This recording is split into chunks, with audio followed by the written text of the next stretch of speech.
Почитувани пети ден, лажниот Европски фронт нема разрешница за насилство со квалификација за грозување на безбедноста на воздушниот сообраќај, затоа што директно се инволвирани партиските банди. Пети ден изминува, никој нема одговорен за случајот. За ваков случај, за разлика од лажниот Европски фронт, не е доволно само разрешување на директори, туку барање командна одговорност и лисици на раце. Кој нарачал насилство во контролна кула? Кој дозволил насилство додека авиони кружат над Скопје? Кој е одговорен за изборот на обезбедувањето на стратешкиот објект? Чија е оваа агенција 2СС, под чија што наредба работат и дали ќе дозволат вакви насилни партиски банди да влетуваат и во други институции? За овие прашања мора да се испита и одговорноста на ресорните министри од Транспорт и врски до МВР, Бочварски и Спасовски.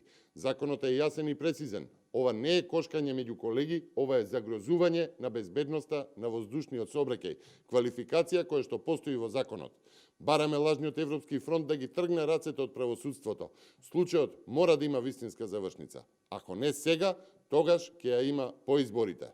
Точно е дека се ближат избори, но до нив има уште 4 месеци, предолг период за да се остават овие луѓе со можност да се повтори ваков упад во стратешки објект. Никогаш не било полошо, важно е да ги поразиме.